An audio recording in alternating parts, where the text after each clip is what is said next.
Haitham, leo ni siku ya 3 na nitafanya kama vile nilivyokuahidi. Lazima nitekeleze azma ya moyo wangu. Nimekuja kuchukua roho yako. Siwezi nikakuzuia kuichukua roho yangu, kwa maana sina cha kupoteza. Nimempoteza mke wangu mpendwa niliyekuwa nampenda, lakini yote kwa yote najutia na nilichokifanya. Tunda, tangia uhai wako utoweke hapa duniani nilikuwa nakukumbuka sana. Ilikuwa ni tamaa tu.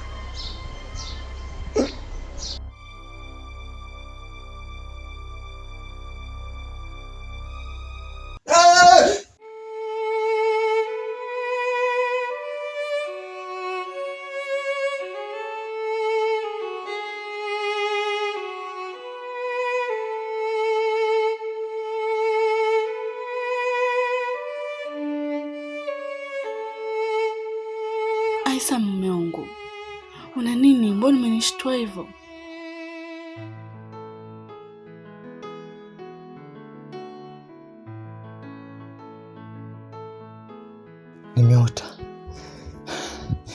Nimeota ndoto mbaya sana Rebeka. Nimeota mimi na wewe tunakufa. Mume wangu, nilishakwambia punguza mawazo. Na hizo ndoto unazoota ni kwa sababu una mawazo mingi kichwani. Na kama ni kuhusu kampuni na mali nilizonazo, nilishakwambia mamangu ameshanikabidhi vyote. Na kuhusu dokumenti bado nafuatilia. Vikikaa sawa, vyote nakukabidhi wewe. Kwa nini unakuwa na mawazo kiasi hicho? Sawa, nimekuelewa. Unajua mimi moyo wangu ni mdogo sana. Kwa kitu chochote kinachonichanganya mchana, usiku lazima nikiote. Naomba nisamehe mke wangu kwa kukushtua usingizini. Sawa mume wangu, nimekuelewa. Ila punguza mawazo. Sasa hivi ni usiku sana. Tupumzike basi. Chukua baba tulale.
Aisa, mume wangu, hivi kwa nini upende kunisikiliza mimi mkeo?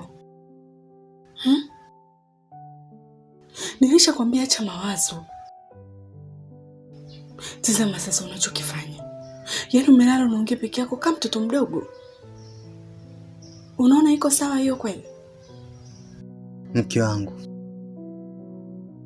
mimi moyo wangu mdogo yani. Moyo wangu laini. Yaani laini mno. Yaani ninapopitia tu situation ngumu, lazima usiku niweweseke. Ninachokitafuta mimi katika maisha yangu ni furaha tu na amani, lakini siipati. Nimeota tena mke wangu. Nimeota jeneza linanikimbiza. Najiona kabisa naenda kupoteza uhai wangu. Hapana. Hiyo yote ni kwa sababu unaendekeza mawazo yasiokuwa na maana kwenye akili yako. Hebu nakuomba uinuke ujiandae uende nyumbani. Na leo nakutafutia daktari wa afya ya akili ili aiweke sawa akili yako. Sawa, nimekuelewa mke wangu. Lakini najiuliza nikifa kesho, kuna mtu muhimu ananitegemea. Najua nikifa kesho hapa duniani nitakuwa sina changu. Vipi huyo mtu ananitegemea atakuwa na thamani? Watamthamini kama ninazomthamini mimi? Ila nashukuru sana kwa upendo wako.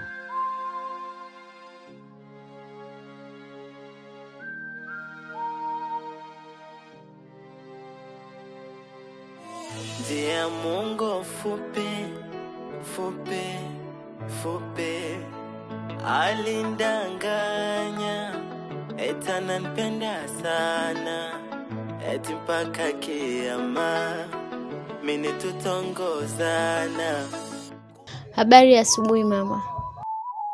Umeamkaje? Mimi nimeamka salama mwanangu. Sijui wewe. Mama, kulingana na tabia halisi ya nchi yetu, kutokana na hali yetu pia, nimeona bora niende mtoni kufua. Kwa maana nimeona nikitumia maji hapa, bili itakuja juu. Sawa mwanangu. Kulingana na hali halisi ya kitongoji chetu, ubakaji umekuwa mkubwa sana. Kwa hiyo nakuomba mwanangu, kuwa makini. Sina mtu yote ninayemtegemea. Tegemezi langu ni wewe baada ya kufariki baba yako. Sawa mama, nimekuelewa. Lakini kilio changu kila siku ni wewe kupunguza mawazo. Kwa nini unawaza sana? Vitu vingine ni mpango wa Mungu, mama yangu. Sawa mwanangu. Mimi sina mawazo. Ila nakupenda sana mwanangu. Na ndio maana nakulinda kwa hali na mali, ili usije ukapotea kama dada yako. Sawa mama, nimekuelewa. Ila mimi sitopenda uwaze sana. Nitawahi kurudi kwa ajili ya kuandaa chakula cha usiku.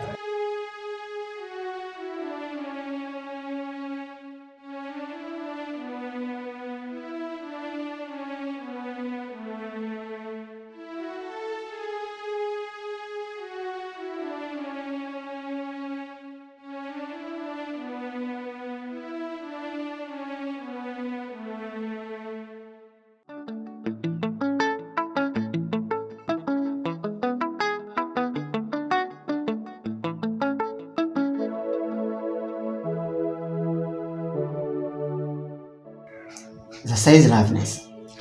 Salama. Sijui wewe. Samani. Nahitaji kufahamu. Hivi mradi wa madini umekufa?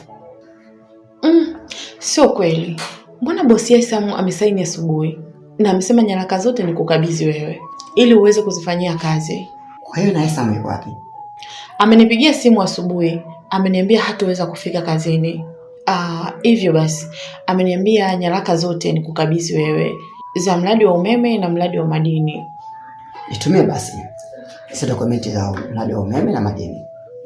Okay meneja, nimekuelewa. Nitakutumia kwenye Google Drive yako katika email ya kampuni. Okay.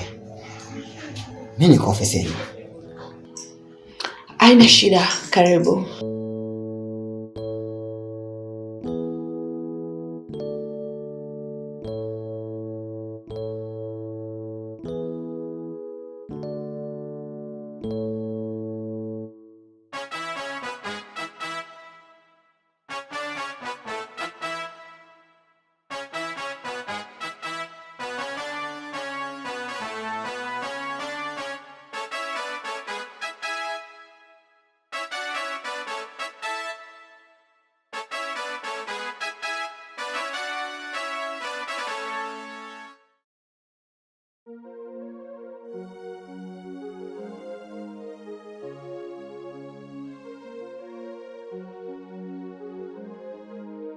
Mambo Walda.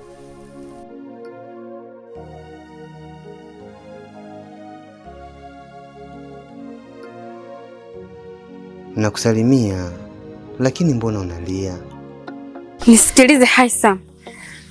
Nakuchukia kuliko mtu yoyote hapa duniani. Na kama ningekuwa na uwezo, na wewe ungetoka katika hii dunia. Kwa maana wewe ndio sababu ya mimi kutokwenda shule. Unajua Walda, hasira inaenda kupoteza thamani ya mtu. Unaponitolea hasira mimi, na kuwa nashindwa kuelewa naamua nini. Shemeji yangu, mimi mbona nakupenda sana na natamani muda wote niwe karibu na wewe. Samani kwa haya yalotokea yote, tujaribu kuyaweka pembeni, tugange yajayo. Nisikilize Haisam, siwezi kuzungumza na shetani kama wewe, na wewe ndo sababu ya dadangu kufariki. Ngoja nikwambie kitu shemeji yangu Alda. Unajua hata Mungu hapendi unavyonichukia kiasi hicho. Unajua unaponiombea mimi mema, Mungu anaanza na wewe. Unaponiombea mabaya, Mungu anaanza na wewe hivyo hivyo. Kwa nini usiniombee mema Mungu akaanza na wewe? Mbona mimi naombeeni mema? Mimi sio chanzo cha kifo cha dada yako. Unanichukia bure tu. Kama shida kwenda shule, mimi nitakupeleka. Na utasoma shule nzuri tunayohitaji. Na hiyo yote niondoe chuki iliyokuwa ndani ya moyo wako. Shemeji yangu, maneno haya nazungumza yanatoka kwenye kitakwa cha moyo wangu. Na wewe ndio tegemezi langu, na kutegemea kuwa uende kuzungumza na mama aondoe chuki, asinichukie na mimi. Mimi na mama letu ni moja, na dua zetu ipo siku Mungu atazijibu, na ipo siku na wewe utang'oka katika hii dunia kama alivyoondoka dada yangu.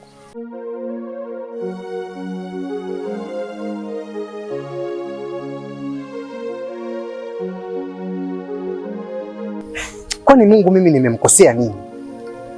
Mbona nashindwa kulisimamia hili? Simama basi wewe kati, uko wapi Mungu wangu? Basi niko hapa, sema na mimi. Sema na mimi basi, ijulikane wazi kama mimi sihusiki.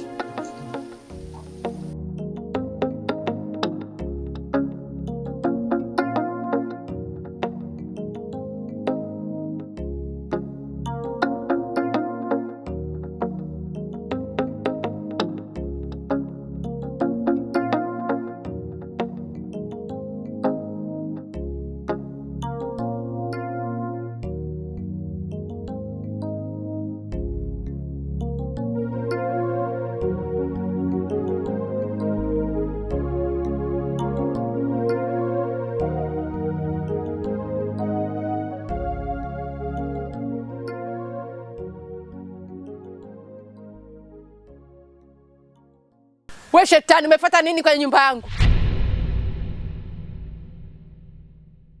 Umefuata nini kwenye nyumba yangu? Na kuchukia, sikutaki hata kukuona katika maisha yangu. Kuna siri gani kati ya mapenzi na pesa? Wenye mapenzi ya kweli ndo yanawatesa.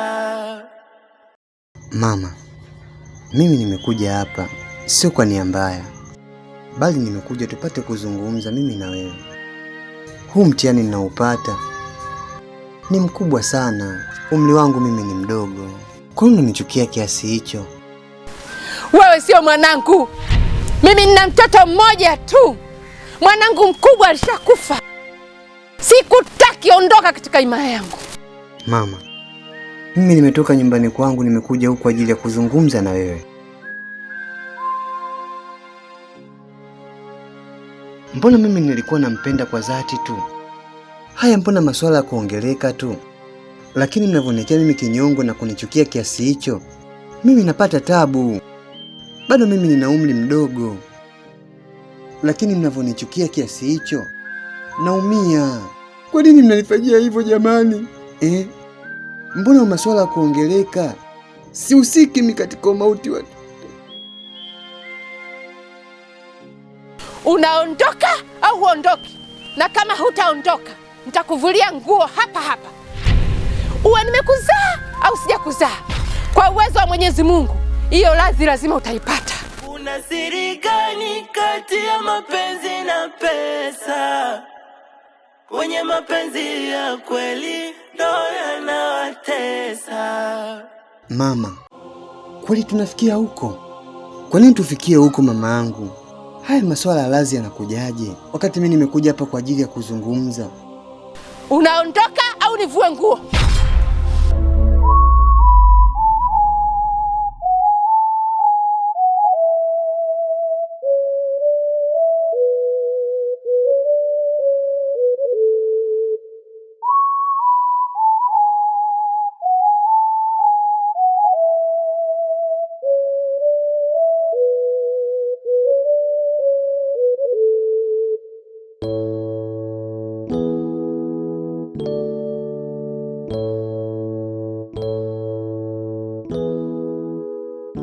Aisam, rafiki yangu, hii ngoma ishakuwa ngumu. Kama imefikia hatua ya mama yake mzazi na Tunda kutaka kukupa radhi wewe, basi mwanangu, hapo mambo bado magumu sana. Kisai, wewe ndo msela wangu wa nguvu. Wewe ndo rafiki yangu ambaye unaweza ukanisaidia kila changamoto ambayo nilikuwa nayo. Unajua, uwezo wangu wa kufikiria umeshafikia mwisho. Yaani sina mawazo mengine. Damu ya Tunda inanitesa. Na inanitesa kwa sababu ya watu wanaonichukia, kwa kuamini kuwa mimi nahusika. Kisai, hebu nisaidie kwa mawazo. Na vipi kuhusu mdogo wake na Tunda? Umezungumza naye? Yaani ananichukia kinoma. Ananichukia kishenzi yani Kisai. Yaani sijui hata anaanza wapi. Laiti kama yeye ndo angeweza kunielewa, angeenda kuzungumza na mama na mambo yakaisha. Kwa maana yule anasikilizwa sana na mama yake na anapendwa mno. Tangia kile kipindi cha nyuma na mahusiano na Tunda, yeye ndio alikuwa na uwezo kwenda kunitia Tunda na Tunda akaja nikaenda kuzungumza naye. Najaribu kutafakari, lakini naona haya mambo ni magumu. Kama mama hataki kukusikia, mdogo mtu hataki kukusikia, hapa cha ukushauri mzee, cha ukushauri, labda ujaribu kumshirikisha mwenyekiti ili swala lako. Labda yeye akawa na namna nzuri ya kukusaidia. Huenda akaweza kuzungumza na mama yake na Tunda, wakayaweka sawa, alafu na wewe ukafata kwenda kuzungumza naye. Au nasemaje mzee? Wewe mwanangu, hilo wazo zuri sana. Yaani mimi sikufikiria kama naweza nikapata wazo kama hilo. Lakini sasa mwenyekiti yule mimi nampatia wapi? Nadhani sasa hivi atakuwa kwenye vikao vya kiserikali, ila baadaye jioni ndo mida mizuri ambaye huwa yuko ofisini kwake. Kwa hiyo ikishafika saa 11 saa 12 nenda ofisini utamkuta.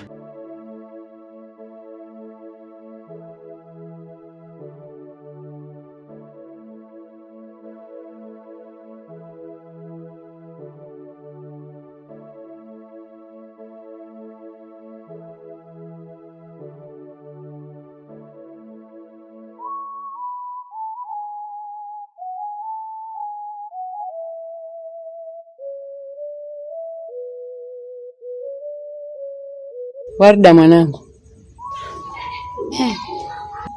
nataka nikupe story kwa ufupi. Sawa mama, nakusikiliza tu. Unajua nyani waliposikia kwamba leo kwa nawafukuza wasile mahindi shambani amefariki, walifurahi sana. Lakini msimu wa mavuno uliofuata walipatwa na njaa kali sana. Na hapo ndo walipogundua kwamba mkulima ndo alikuwa mtoa riziki ya kwao. Una maana gani mama? Mbona hadithi yako leo sijaielewa? Haisam amewasili hapa, nalijua hilo? Nalijua hilo mama, ila sikutaka kukwambia kwa sababu anahofia presha yako. Nalijua hilo mwanangu, lakini nia na madhumuni ya kukupa hadithi hii ni kujua umuhimu wa dada yako hapa duniani.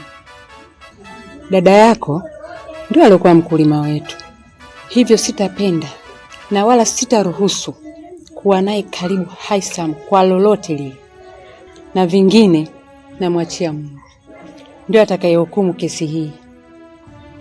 Sawa mama, nimekuelewa, ila sitopenda ulale ukiwa na mawazo.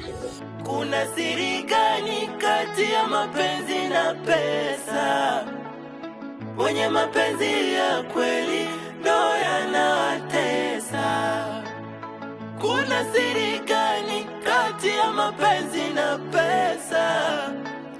Wenye mapenzi ya kweli ndo yanawatesa. Kizunguzungu cha mapenzi hakina mwalimu hata mjuzi. Mapenzi. Habari za asubuhi mzee. Shikamoo. Marhaba, karibu. Nilikuja jana hapa nyumbani kwako, ila nikaambiwa umetoka. Mzee wangu, nilikuwa nina changamoto, nilikuwa nahitaji unisaidie. Changamoto ambayo nilikuwa nayo ni kutumia busara zako na ukubwa wako, ukiwa kama mwenyekiti, uende ukanisaidia kwenda kuzungumza na mama yake Tunda. Maana tangia ulipopita msiba wa mwanaye amekuwa akinichukia sana, akiniona kama mimi ndio chanzo cha mwanaye kufariki. Kwa hiyo ile chuki inanitesa sana moyo wangu, na ndio sababu ya kuja huku kuzungumza naye mama yake. Lakini amekuwa akiwa na kinyongo na mimi kiasi kwamba hataki hata kuniona wala kuzungumza na mimi, na imempelekea mpaka kutaka kunivulia nguo ili anipe radhi. Kwa kile kitu kinanitesa sana. Nilikuwa nakuomba twende tukazungumze naye ili nitoe tofauti baina yangu mimi na yeye. Pole sana kijana, huwezi kushindana na binadamu mwenye akili, hasa pale anapojitoa ufahamu na kukuvunjia heshima. Unamaanisha nini? Mbona sijakuelewa mzee wangu? Tambua kitu kimoja kijana, moyo wenye kisasi ni ngumu sana kusamehe, hasa pale utapokuwa wewe na moyo mgumu kwenda kumwomba msamaha.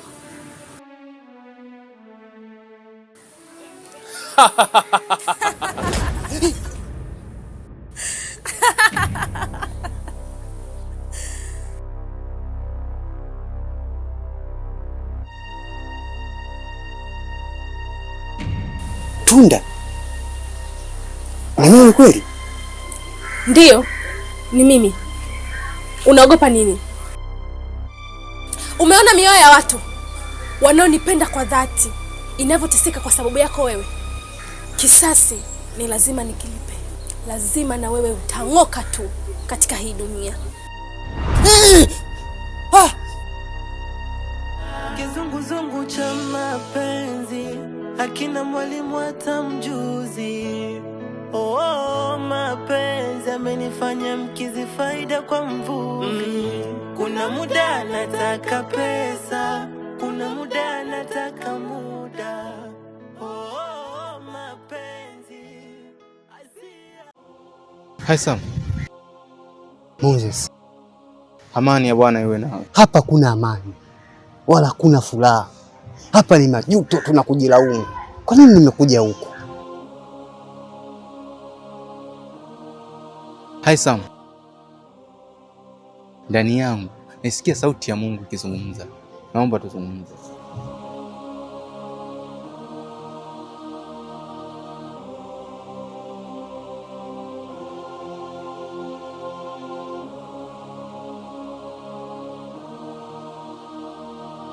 Oh Jesus.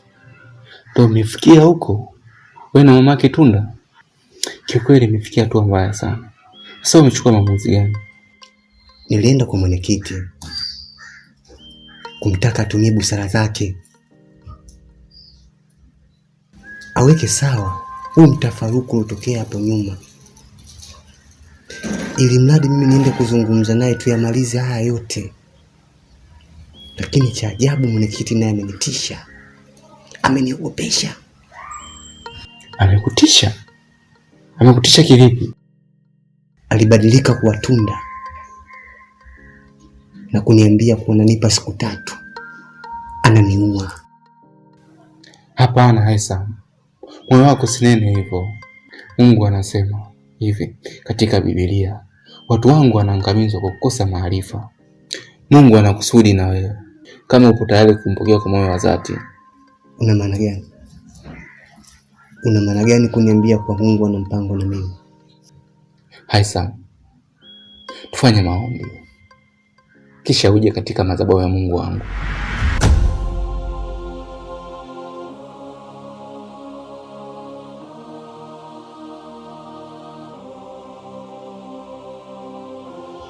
Moses, rafiki yangu,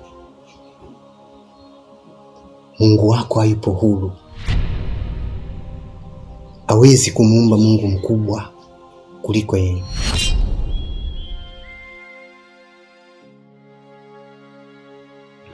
Hawezi ushindani. Kama angekuwa anaweza ushindani, muda mrefu angeshaniokoa. lakini kinachoniokoa kwa sasa ni mbio zangu tu. Sipo lazi kudondosha goti langu chini na kumtaka yeye anisaidie. Moses, nina hela, nina pesa nyingi, mno. Siwezi nikapoteza muda kuhangaika makanisani wakati pesa yangu inaweza ikaongea. Siwezi. Nitatumia pesa yangu kumdhibiti Tunda asifuatilie maisha yangu. Kanisani napoteza muda. Ila nashukuru sana kwa ushauri wako Moses. Dini haitokupa mafanikio.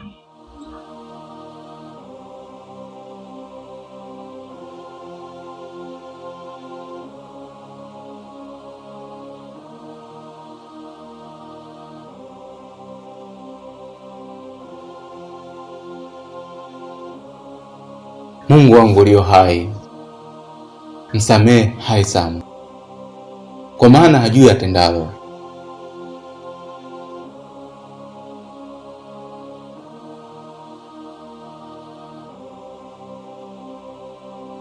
Wewe kijana, na kuchukia pamoja na kijana mwenzio. Na right Mwenyezi Mungu angenipa mamlaka hapa duniani, ningewapoteza wote wawili. Mama, sasa kosa langu mimi ni nini hapo? Kosa langu nini hadi unichukie?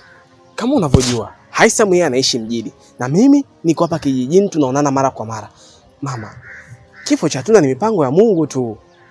Hata ukituchukia sisi, haisaidii chochote. Hujui? Mamangu, muogope Mwenyezi Mungu. Mama, mimi sina ninachokijua. Kama unavyojua mimi niko hapa kijijini siku zote na tunakutana mara kwa mara. Aya, mimi nimesababisha wapi mamangu? Wewe si ndio uliompa ushauri? Sasa ushauri uliompa umegonga mwamba. Kama ni ushauri kweli mimi nilimpatia mamangu. Nilimwambia aje azungumzie na familia yake ili wajue namna gani wanatoa huo tofauti wao. Lakini kuhusu masuala mengine mamangu mimi sijui kwa kweli. Hujui kama wewe ndio sababu ya kufanya binti yangu afariki? Kimya mbwa wewe.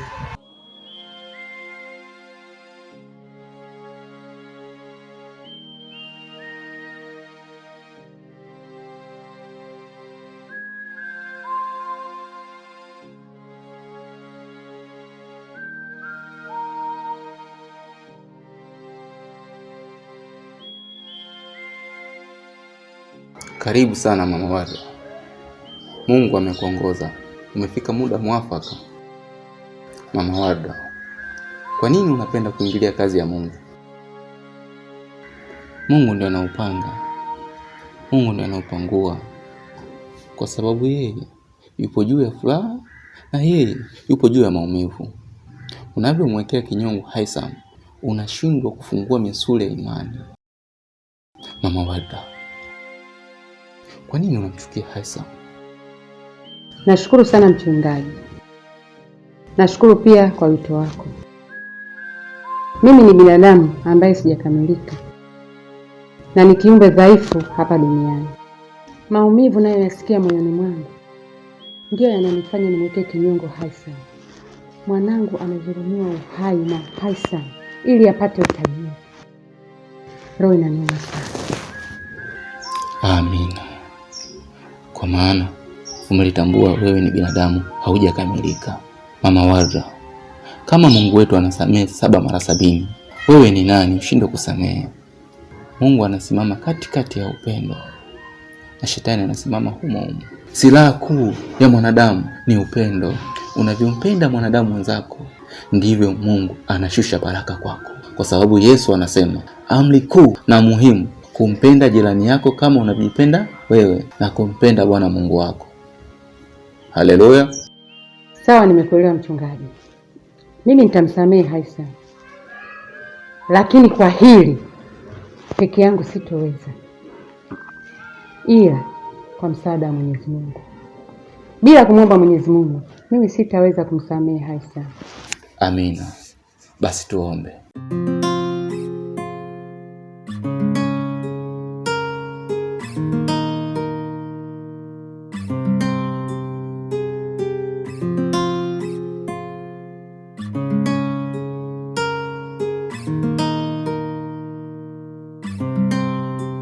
Lamek, kiukweli na matatizo sana, napitia changamoto kubwa mno. Nahitaji msaada wako, unisaidie.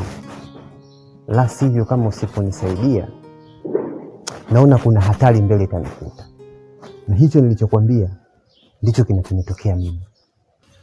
Aisam, najua tatizo imekupata na ninaweza kusaidia, na nikikupeleka kwetu Kongo utaona gisi kazi inakuwa natumikiwa. Tatizo yako haina shida mnene. Unajua Lameki, mimi nimeona matatizo yangu sio ya Mungu haya siwezi nikamshtakia Mungu, kwa sababu huu ni uchawi. Lameki, mimi nina hela, nina pesa. Kwa hiyo hizi pesa ambazo nilizokoponi nazo lazima mimi zinisaidie. Bro, unajua kulingana na hali ya sasa, nikisema nipoteze muda kwenda kanisani siwezi nikatoboa. Ni kweli naweza nikapata msaada Kongo? Hii haina tatizo sana kwetu Kongo.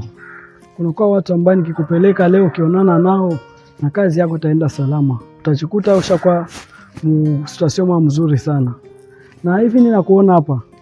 Huku mtu mmoja ametekwa na makuta. Huku patron. Na mkuangalia physiquement aipresente na ile hali ninakuona nayo. Yaani nikichanganya kweli, nikichanganya ndoto ninazoziota na nikichanganya vitu vinavyonitokea, najiona kabisa sitoboi. Yaani sitoboi kabisa, kwa sababu naota ndoto mbaya. Naota nakimbizwa na jeneza. Usiku silali na weweseka. Mbaya zaidi, namuona kabisa na ananiambia wewe utakufa tu.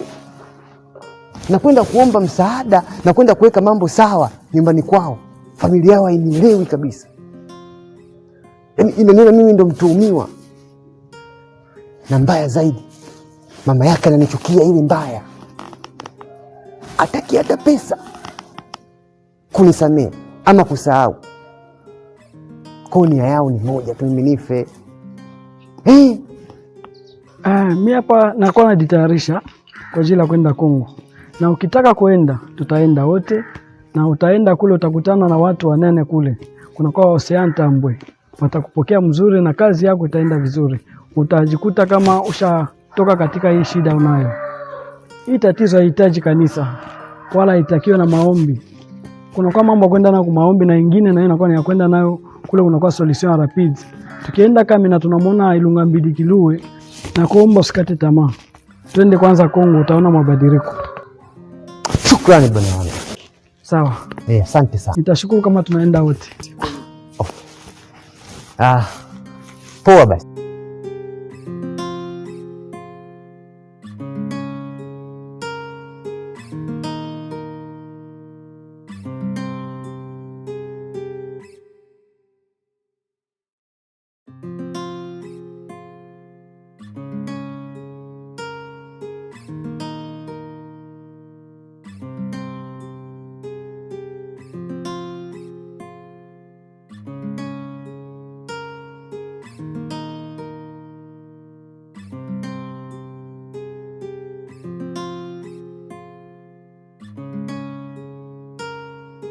Aisam, kali siku zinapokwenda, mauti yako inakaribia.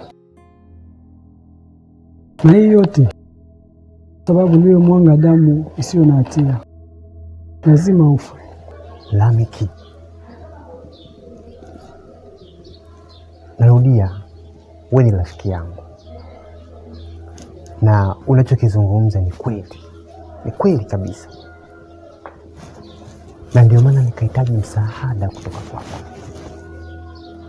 Kwa hiyo kama hautonisaidia, naweza nikapoteza maisha,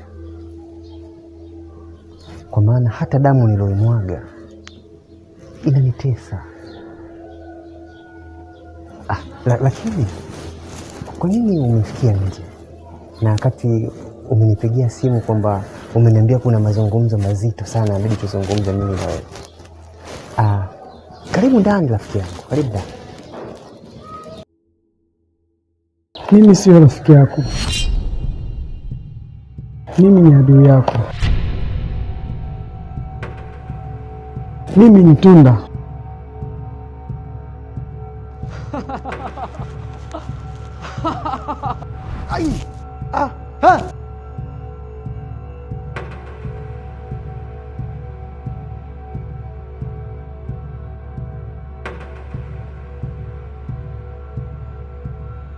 Aisam, vipi? Mbona kwa hali ya taruki? Kitu gani kinakuchanganya?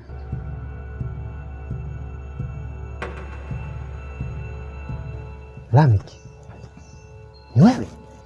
Mimi ndio naingia unione?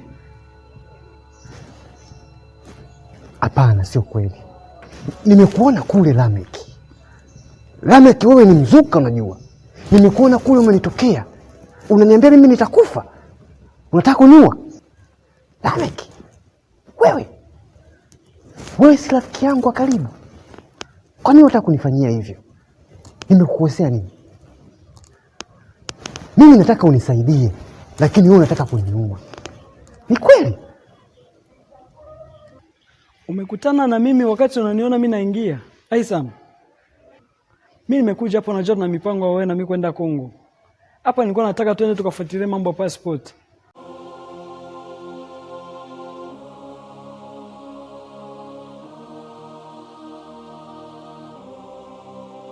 Unavyoishi hivi, afu unakuwa unakosea.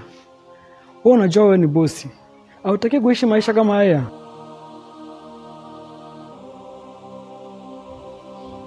Lameki,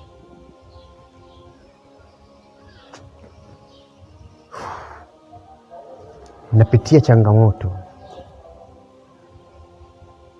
Unachokizungumza ni sahihi. Mimi ni bosi, nina pesa nyingi sana, lakini maumivu ninayopitia, hata pesa zenyewe naziona zina thamani kwangu. Mateso ninayopitia, hata pesa zenyewe naziona haziwezi kusolve. Lameki, damu ya mtu niliyomwaga inanitesa. Najaribu sana kuficha kwa ndugu jamaa na rafiki, nionekane kwamba mimi sina hatia, lakini nashindwa. Lameki, wewe ndio rafiki wa karibu sana kwangu mimi, ambaye ndiye ninayekutegemea. Wewe ndio msaada wangu wa sasa uliobaki. Anyway, karibu ndani.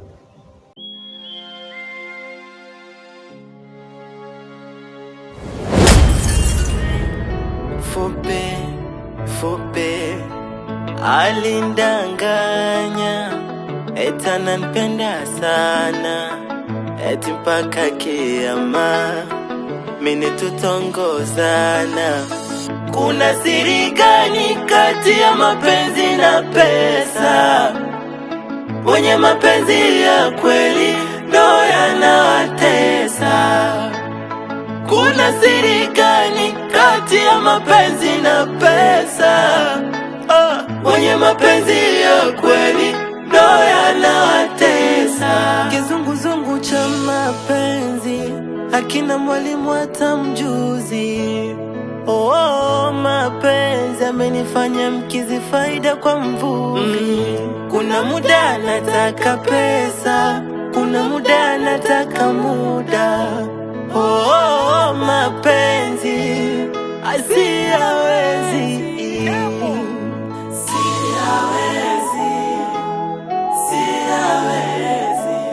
haya mapenzi jamani.